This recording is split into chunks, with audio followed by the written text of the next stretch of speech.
On October 22nd, the Anoka Community Anti-Crime Commission held its 33rd annual fundraising breakfast at Greenhaven Golf Course and Event Center. There, Anoka County citizens, department heads, and public servants gathered to listen to guest speakers and presentations regarding the collaborative efforts between the community and law enforcement.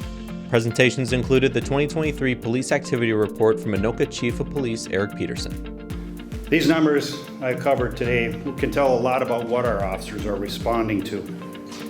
What these numbers don't tell you is how our citizens of Anoka feel about the overall welfare of the city and what they expect of their police department. The Anoka Community Anti-Crime Commission was the first and longest partnership the police department has had. This commission has stood by its police department to provide input, support, funds that are necessary to expand and accomplish our goals. I'll explain a little bit more of our accomplishments in just a minute, but I'd like to provide you with a brief snapshot of some of the crime statistics for Anoka in 2023. I'm happy to report that our most serious crimes have decreased to our 5-year low. Part A crimes are down 17% from 2022 and 29% from our 5-year high in 2021. Part B crimes are crimes like disorderly conduct, trespassing, and loitering, among others. In 2021, we saw our high in Part B crimes reported. Last year's numbers remained higher than I'd like to see them. However, we did see an 8% decrease in Part B crimes.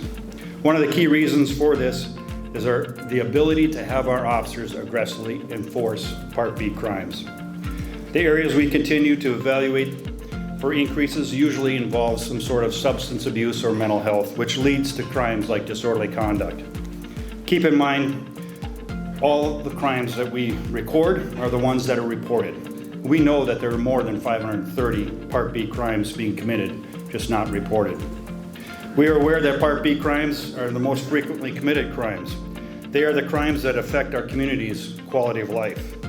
By focusing our efforts on reducing crimes like vandalism, creates a sense of safety in our community and reduces the fear of crime.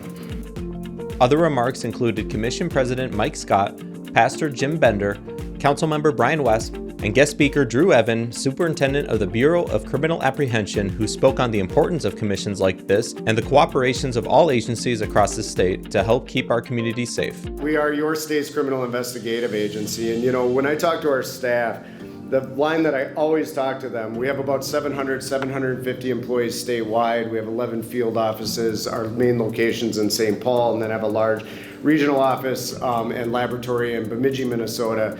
I tell them when we are really doing our jobs well, it is providing some sort of specialized resource, technique, particular analysis, a system to your sheriff's office, to your police department so that they can keep your community safe. The fabric of our law enforcement in Minnesota is really those local police departments and sheriff's offices that are working with you every single day. And those of us at state agencies are there to support that. We have 3 large divisions that at the BCA. One of them is our investigations division. That's our sworn staff that are police officers. We have about 150 special agents across Minnesota. They work on cases everything from murder investigation, missing persons, to force investigations, to narcotics investigations, child sexual abuse, child exploitation. We run the predatory offender registry in the state of Minnesota. The large financial fraud cases across the state. I always tell our teams that the most impactful cases when it comes to some of our fraud work, from my perspective, is working in communities like this,